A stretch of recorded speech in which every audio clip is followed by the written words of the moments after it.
Dragging family into a debate isn't an argument. It's cowardice masquerading as politics. Senator John Neely Kennedy said, his voice low but resolute, slicing through the studio's charged air like a blade.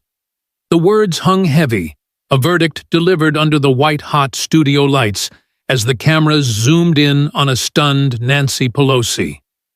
The audience, caught off guard, let out a collective gasp that echoed through the packed room. Reporters in the press row froze mid-scribble, their pens hovering above notepads. The control room, buzzing with producers and floor managers, fell into a tense hush. That single sentence, spoken with calm precision, wasn't just a response.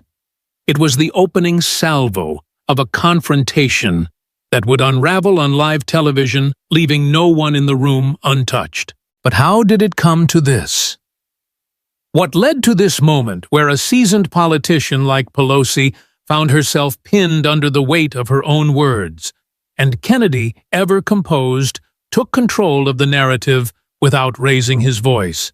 The stage was set in a sleek modern studio, its raised platform lined with 4 chairs under glaring lights that made every gesture visible to millions.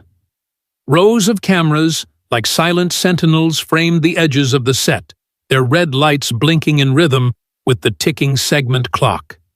Behind a thick glass wall, producers waved hand signals, their headsets crackling with urgent whispers.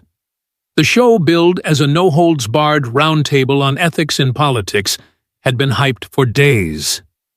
Promos teased a clash between Nancy Pelosi, a political titan known for her sharp rhetoric, and Senator John Neely Kennedy, a figure celebrated for his incisive questioning and unshakable calm. Viewers at home, scrolling through their feeds or flipping channels, tuned in expecting sparks. They weren't disappointed. The segment opened with the band playing a quick, punchy sting, signaling the start of the debate. Nancy Pelosi, seated at the center of the panel, adjusted her notes with the confidence of someone who'd navigated countless high-stakes debates. Her tailored suit gleamed under the lights, and her practiced smile projected authority. Across from her, at the far end of the platform, sat Kennedy, his dark suit crisp, a slim folder resting on his knees. His expression was unreadable, his hands folded calmly, as if he were waiting for something inevitable. The moderator, a seasoned anchor with a knack for stirring tension, introduced the topic ethics in political lobbying. The audience clapped on cue, and the cameras panned across the panelists, capturing their poised expressions. Pelosi took the lead, her voice steady and commanding. She launched into a critique of lobbying practices, weaving in pointed jabs at Kennedy's voting record.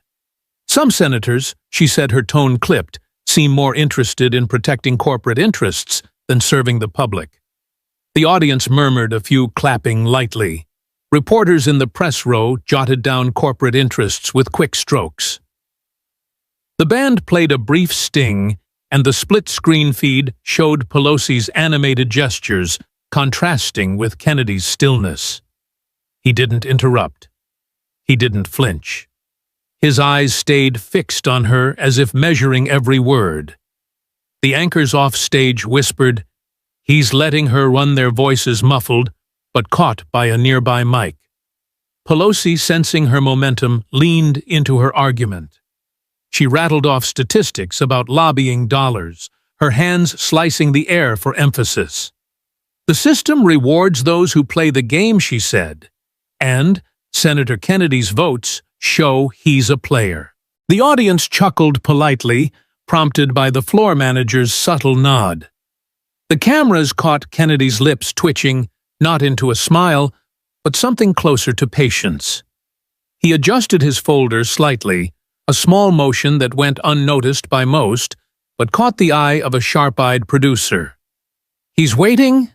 the producer muttered into her headset. The segment clock ticked past 3 minutes, and the debate seemed to be following its scripted rhythm, sharp, but safe, edgy, but controlled. Then came the pivot. Pelosi, emboldened by the audience's response, shifted her tone. Her voice took